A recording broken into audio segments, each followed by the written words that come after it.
The school was never supposed to be open at night. Everyone in the town of Redfield knew that. Redfield High stood at the edge of town. Its brick walls darkened by age and rain, its windows tall and narrow like they were designed to watch rather than let light in. During the day, it looked like any other public school.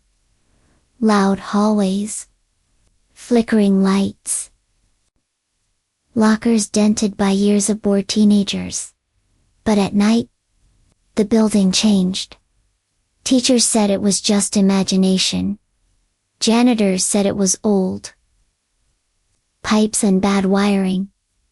Students said nothing at all, because the students who talked about it usually stopped coming to school.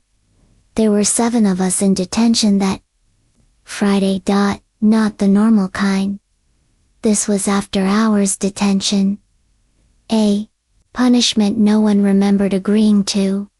I was there because I stayed late to finish a project. Mia, because she forgot her backpack. Ethan and Lucas because they were dared to sneak in.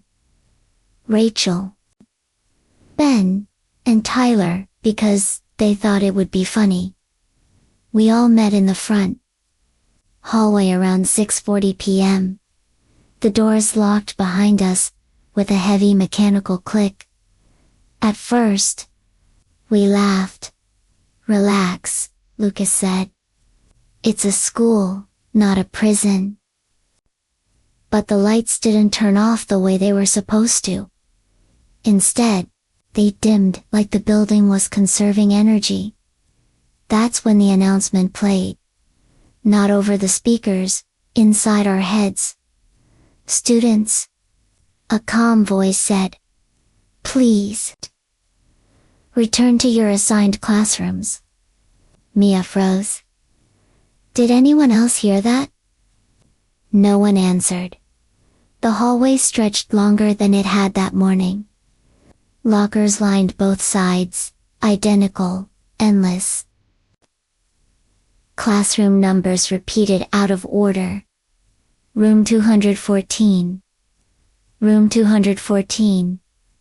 Room 214. That's my old math class, Rachel whispered. A door creaked open by itself. Inside, the classroom lights were on. The desks were arranged neatly. The chalkboard was clean. Single sentence was written in white chalk. Attendance is mandatory. The door slammed shut behind us. Time stopped behaving normally. Phones still worked. But the time never changed.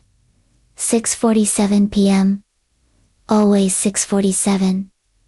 The windows showed darkness, even though sunset had already passed. We tried every door locked. We tried breaking a window. The glass bent inward like rubber, then snapped back into place. Ben laughed nervously. Okay, that's new. The chalkboard screeched. The sentence erased itself. New words appeared. Asterisk, asterisk. Classes begun, asterisk, asterisk. The desks shifted. Chairs scraped across the floor, sliding into rows. One desk moved on its own, then another, then all of them. They arranged themselves in front of us. 7 desks. 7 chairs. Ethan sat down by accident the moment he did. The room went silent. A roll book appeared on the teacher's desk. Pages flipped. A pen wrote on its own. Ethan's name was crossed out. He screamed as his chair dragged backward, straight into the chalkboard. The board opened, like a mouth. Ethan disappeared. Without blood, without sound, the chalkboard closed. The sentence changed again. Absent. We ran. The hallway outside had changed. No lockers, no windows, just classroom. Doors, hundreds of them, each labeled with the year 1998, 2003, 2011, 2017. Those are graduation years, Tyler said, breathing hard.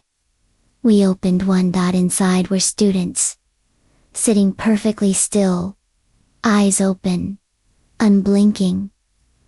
They were wearing outdated clothes, different decades, different styles, same expressions.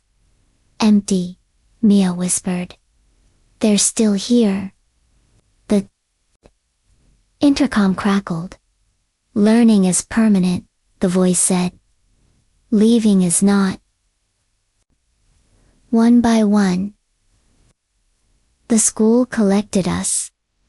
Lucas vanished in the gym locker room when the lockers began closing by themselves.